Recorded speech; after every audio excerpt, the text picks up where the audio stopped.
দর্শক 24 টিভির আজকের বিশেষ অনুষ্ঠানে আপনাদের সবাইকে আমন্ত্রণ। আমি মোহাম্মদ রবিল হোসেন। আমার হাতে যে অ্যাওয়ার্ডটা আপনারা দেখতে পাচ্ছেন, এটি বিরল একটি সম্মাননা।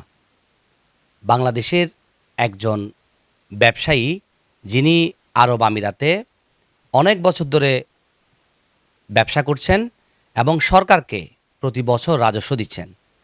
তিনি মোহাম্মদ আবুল বাশার। তিনি এবার প্রবাসী কল্যাণ মন্ত্রণালয় থেকে সিআইপি অ্যাওয়ার্ড অর্জন করেছেন। তার এই সিআইপি অ্যাওয়ার্ডটি অর্জন করায় তার এলাকা পটিয়া এবং সুদূর আরব আমিরাতে মানুষের মধ্যে একটি আনন্দঘন পরিবেশ বিরাজ করছে। আজকে আমরা প্রবাসী আবুল বাশার সাথে কথা বলবো, তার জীবন, তার ব্যবসা এবং তার ভবিষ্যৎ পরিকল্পনা নিয়ে আমরা একটু জানতে চাইব। আসসালামু আলাইকুম, কেমন আছেন আপনি? আলহামদুলিল্লাহ, আল্লাহ পাক আমাদের সবার দোয়ার বরকতে আমি খুব ভালো আছি। আপনি আরব আমিরাতে কখনো গিয়েছেন? কত সাল থেকে আপনি ব্যবসা বাণিজ্য শুরু করেছেন? ব্যবসা করতে গিয়ে আপনি কি বাধার সম্মুখীন হয়েছেন? কর্মসংস্থানের ক্ষেত্রে আপনি কি ভূমিকা রেখেছেন একটু যদি বলতেন। আমি 1995 ইংরেজি মার্চের 19 তারিখ আমি এই বাংলাদেশ থেকে আমি যাই। যাওয়ার পরে আমি তো দেশে কোনো কাজ করি নাই। তখন আমি কোনো দক্ষতা কাজ শিখিও নাই, জানিও নাই। তখন ভাইদের বদৌলতে, ভাইদের আশায় আমি গিয়েছিলাম। যাওয়ার পরে আমার ভাইরা আমাকে প্রথমে কনস্ট্রাকশন কাজে দিয়েছিল। তখন আমি সত্যি পারি নাই, কারণ আমি কোনোদিন করিও নাই। তারপরে তখন গাড়ির গ্যারেজে দিয়েছে। আমি একদম অনেস্টলি বলতেছি, গাড়ির গ্যারেজে দিয়েছিল মুসাফফাতে। আমি 1 সপ্তাহ করে আমি আসলে পারি নাই।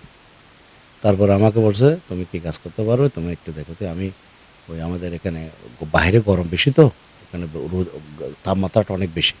তখন আমি বলছি কিন্তু আমি টেলারিং কাজ করব। তখন আমি দুবাইতে চলে যাই। এমব্রয়ডারি কাজ করার পাশাপাশি আমি এই মানে একটু কাজ শুরু করাতে আমি 1 বছর প্রায় 2 বছর একটা দোকানে চাকরি করি। দোকানে চাকরি করার পর আমি আবুধাবিতে চলে আসছি আমার ভাইয়ের কাছে।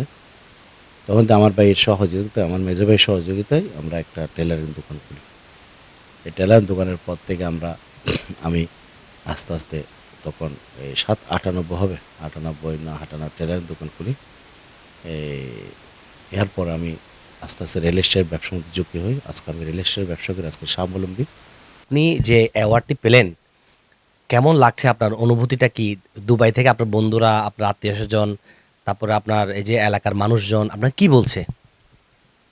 17 তারিখ আমরা অ্যাওয়ার্ডটা পাই। অ্যাওয়ার্ডের পর আমি যখন এই এই আমাদের এলাকার মধ্যে আসছি, আমাদের এলাকার আমার বাসার সামনে, ইনশাআল্লাহ আমার ঘরের পরিবারবর্গ যে আমাকে একটা সুন্দর আমাকে এই ফুল দিয়ে এবং নানা রকমের অনুষ্ঠান করে আমাকে যে বরণ করে নিয়েছে, পাশাপাশি আমাদের এলাকার ছেলেরা, আমাদের রাজনৈতিক সহযোদ্ধারা, আমার দলের ভাইয়েরা এবং আমাদের এই এলাকার পাড়াপড়শিবাসী, আমার মসজিদ কমিটি, আমাদের এলাকার ছোট ছোট ভাইয়েরা এবং এরকম অগণিত মানুষ আমাকে এই ফুলের শুভেচ্ছা জানিয়েছে। আপনি তো আমরা আসলে খবর নিয়েছি আপনি এলাকার মানুষের জন্য অনেক কিছু করেছেন। অনেক বছর ধরে আপনি সমাজ সেবায় আছেন। এলাকার কাউকে আপনি ফিরিয়ে দেন নাই। বিদেশেও আপনার এলাকার মানুষদেরকে আপনি নিয়ে গেছেন। তাদেরকে কর্মসংস্থান করেছেন। ভবিষ্যতে আপনার এলাকা নিয়ে আপনার পরিকল্পনা কি একটু যদি বলতেন? আমি বলবো না আমি কি করেছি, বলবে তো আমার এলাকাবাসী, আমার পৌরবাসী। আমি চাই আমার এলাকাটাকে একটা সুন্দর, শিক্ষিত এবং মার্জিত এবং মাদকমুক্ত এবং বেকার মুক্ত একটা আমি সমাজ করতে চাই। এখন আপনি আবুল বশর আজ থেকে ৩০-৩২ বছর আগে যখন বিদেশে গিয়েছিলেন, তখন আপনি লম্বা লাইন ধরে ঠেলাঠেলি করে গিয়েছিলেন, জ্যামের মধ্যে আটকা গিয়েছিলেন, ইমিগ্রেশন আপনাকে হেনস্থা করতো। এখন আবুল বশর আপনাকে তো পুলিশে, ইমিগ্রেশন ওনারা স্যালুট করবে, সালাম করবে। আপনি এখন ভিআইপি মর্যাদা পাচ্ছেন। কেমন লাগছে আপনার? সত্যিই আমি গর্বিত এবং আনন্দিত। আসলে আমরা যখন যাই তখন আমার ইমিগ্রেশন, যদি আমি বলে থাকি আমি সিআইপি কার্ড দেখালে আমাকে সুযোগ করে দেয় এবং আমাদের বোর্ডিং কার্ডের মধ্যে সিআইপি লেখা থাকে। আমাদের জন্য বিমানবন্দরে সিআইপির একটা আলাদা একটা ডেস্ক, না ইমিগ্রেশনের মধ্যে একটু ভিআইপি রুম থাকে এবং এই যারা ভিআইপি সিআইপি তাদের জন্য একটা আলাদা কাউন্টার থাকে ইমিগ্রেশনে। তো এটা দিয়ে আমরা একটা সুযোগ সুবিধা হয়। পাশাপাশি আমরা যে কোনো সরকারি প্রতিষ্ঠানে গেলে আমরা কার্ড দেখালে আমাদের একটু সুযোগ সুবিধাটা করে দেয়। আপনার আপনার জীবনের সবচেয়ে মানে কষ্টের একটা ঘটনা যদি বলতেন আমাকে। যেদিন আমার আব্বা এই দুনিয়া থেকে চলে গিয়েছিল 1998 ইংরেজি জুলাই মাস, তখন আমি প্রবাসী ছিলাম।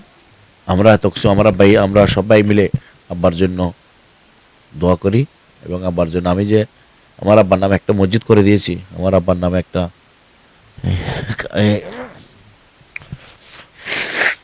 নিজেকে একটু দৈন্য মনে লাগতেছে। আজকে আজকে এতটুকু আসতে পেরেছি আমার আব্বার দোয়া বরকতে। আমাদের সবাইকে অনুরোধ করব, বৈধ পদে টাকা পাঠান।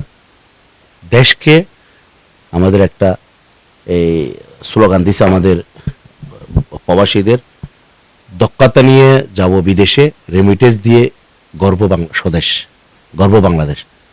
আজকের আমি আপনাদের মাধ্যমে আমি জানাতে চাই, আমাদের বৈধ পথে আমরা টাকা পাঠাই, আমাদের দেশকে স্বনির্ভর বাংলাদেশ করে থাকি। বাংলাদেশে আমরা পাসপোর্ট ব্যবহার করে বাংলাদেশের যে আমরা কথা বলি, এই বাংলাদেশের নামটা যেন আমরা সারা বিশ্বের মধ্যে বুকে ধরে রাখতে পারি। কিন্তু দেশের জন্য আপনি টাকা পাঠাবেন, দেশ গড়বেন, দেশের একজন রেমিটেন্স যোদ্ধা হিসেবে আপনি পরিচিতি লাভ করবেন। দর্শক, আলহাজ আবুল বশর আজ থেকে 31 বছর আগে তিনি পটিয়া থেকে বিদেশে পাড়ি জমান চাকরির উদ্দেশ্যে। প্রথমে কনস্ট্রাকশনের চাকরি, তিনি কিছু পারছেন না। তারপরে এমব্রয়ডারির কাজ, তারপরে আরও কিছু কাজ, কিছুই পারছেন না। সব কিছুতে তিনি বাধাগ্রস্ত, কারণ তার দক্ষতা ছিল না। তিনি তার পরিশ্রম, তার অধ্যবসায় দিয়ে বিদেশে কাজ শিখে শিখে শিখে শিখে অনেক বছর কঠোর পরিশ্রম করে 2025 সালে আজ পর্যন্ত তিনি কিন্তু সফল। তিনি সফলতার গণ্ডি পেরিয়ে পুরো আরব আমিরাতের মানুষের মন জয় করে, বাংলাদেশ সরকারেরও কিন্তু মন জয় করে ফেলেছেন। একটি স্লোগান আছে সরকারের, দক্ষতা দিয়ে যাব বিদেশ, রেমিটেন্স দিয়ে গড়ব বাংলাদেশ। আজকে তিনি পরিশ্রম করতে করতে করতে করতে আজকে একজন সফল ব্যবসায়ীতে পরিণত হয়েছেন। আমরা বর্তমানে আসলে বিদেশ গেলে 1 মাস 2 মাস থেকে যখন কাজের বেশি প্রেশার থাকে, তখন বিদেশ ছেড়ে কিন্তু বাংলাদেশে চলে আসে। কিন্তু তিনি তার দক্ষতা, অভিজ্ঞতা কাজে লাগিয়ে আজকে বাংলাদেশ সরকারের একজন সিআইপিতে মনোনীত হয়েছেন। তিনি বলছেন, একজন প্রবাসী যদি বৈধ পথে রেমিটেন্স দেয়, তাহলে দেশের মানুষ এবং দেশের বিনিয়োগ বৃদ্ধি পাবে। তার এলাকার মানুষের কল্যাণে তিনি নিজেকে এগিয়ে যেতে চান, তিনি কর্মসংস্থান সৃষ্টি করতে চান, এলাকাকে একটি মডেল করতে চান। তার বিদেশে উপার্জিত অর্থ দিয়ে তার পটিয়া মানুষের জন্য তিনি কিছু করতে চান। আমরা চাই এরকম রেমিটেন্স যোদ্ধা যুগে যুগে বেঁচে থাকুক, সাধারণ মানুষের জন্য কিছু করুক, দেশের জন্য কিছু করুক। আজ এ পর্যন্ত। আমি মোহাম্মদ রবিউল হোসেন আবার আসব অন্য কোনো বিষয় নিয়ে, অন্য কোনো সংবাদে। ভালো থাকবেন। আসসালামু আলাইকুম।